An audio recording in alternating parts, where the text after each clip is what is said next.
ಪ್ರಿಯ ವೀಕ್ಷಕರೇ ನಮಸ್ಕಾರ. ನಮ್ಮ ಆರ್ಜಿ ಟಿವಿ ಚಾನೆಲ್ಗೆ ಸ್ವಾಗತ.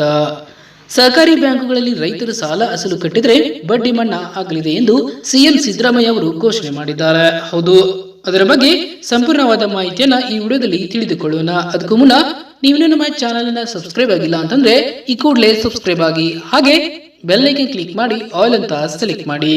ಸಹಕಾರಿ ಬ್ಯಾಂಕುಗಳಲ್ಲಿ ರೈತರು ಪಡೆದಿರುವ ಮಧ್ಯಮಾವಧಿ ಹಾಗೂ ದೀರ್ಘಾವಧಿ ಸಾಲಗಳ ಅಸಲನ್ನ ಅವಧಿಯೊಳಗೆ ಪಾವತಿಸಿದರೆ ಸಾಲದ ಮೇಲಿನ ಬಡ್ಡಿ ಮನ್ನಾ ಮಾಡಲಾಗುವುದೆಂದು ಬೆಳಗಾವಿಯಲ್ಲಿ ಮುಖ್ಯಮಂತ್ರಿ ಸಿದ್ದರಾಮಯ್ಯ ಅವರು ಹೇಳಿದರು.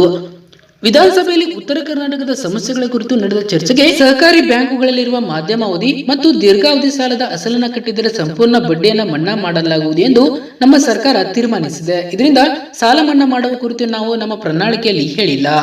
ಬಿಜೆಪಿಯವರು 2018ರ ತಮ್ಮ ಪ್ರಣಾಳಿಕೆಯಲ್ಲಿ ನಮ್ಮ ಸರ್ಕಾರದ ಮೊದಲ ಸಚಿವ ಸಂಪುಟ ಸಭೆಯಲ್ಲಿಯೇ ರಾಷ್ಟ್ರೀಕೃತ ಬ್ಯಾಂಕು ಹಾಗೂ ಸಹಕಾರಿ ಸಂಘಗಳಲ್ಲಿ ಇರುವ 1 ಲಕ್ಷದವರೆಗೆ ರೈತರ ಬೆಳೆ ಸಾಲ ಮನ್ನಾ ಮಾಡಲಾಗುವುದು ಎಂದು ಹೇಳಿದ್ದರು. ಆದರೆ ಬಿಜೆಪಿಯವರು ಈ ಕುರಿತು ಏನಾದರೂ ಮಾಡಿದರಾ? ನಯಾ ಪೈಸೆ ಬಿಡುಗಡೆ ಮಾಡಿದರಾ? ಹೇಳಿ ಯಡಿಯೂರಪ್ಪನವರೇ ಎಂದು ಅವರು ವಾದಿಸಿದರು. 2019ರ ಆಗಸ್ಟ್ನಲ್ಲಿ ಅತಿವೃಷ್ಟಿಯ ಕಾರಣಕ್ಕೆ ಬೆಳೆ ಹಾನಿಯಾಗಿತ್ತು. ಆಗ ಶಿವಮೊಗ್ಗದಲ್ಲಿ ಯಡಿಯೂರಪ್ಪನವರು ಏನು ಹೇಳಿದರು ಗೊತ್ತಾ? ಕೇಳಿದಷ್ಟು ಹಣ ಕೊಡಲು ಸರ್ಕಾರದ ನೋಟ್ ಪ್ರಿಂಟ್ ಮಾಡುವ ಯಂತ್ರವಿಲ್ಲ ಎಂದು ಅವರು ಹೇಳಿದ್ದರು. ಯಡಿಯೂರಪ್ಪನವರು ಈ ರೀತಿ ಹೇಳಿದ್ದು ಇದೇ ಮೊದಲಲ್ಲ.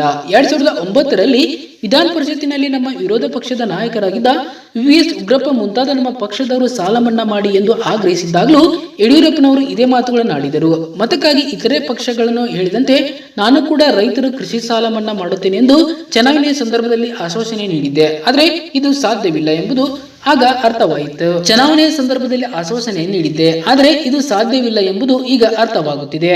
ಸಾಲ ಮನ್ನಾ ಮಾಡಲು ಹಣ ಎಲ್ಲಿದೆ ಎಂದು ವಿರೋಧ ಪಕ್ಷದ ಸದಸ್ಯರನ್ನೇ ಯಡಿಯೂರಪ್ಪರವರು ಪ್ರಶ್ನಿಸಿದ್ದರು. ರೈತರು ಸಾಲ ಮನ್ನಾ ಮಾಡಲು ನಾನು ಸಿದ್ಧನಿದ್ದೇನೆ, ಆದರೆ ಬೊಕ್ಕಸದಲ್ಲಿ ಹಣದ ಕೊರತೆ ಇದೆ, ಆದುದರಿಂದ ಸಾಲ ಮನ್ನಾ ಮಾಡಲು ಸಾಧ್ಯವಿಲ್ಲ ಎಂದು ಅವರು ಹೇಳಿದರು.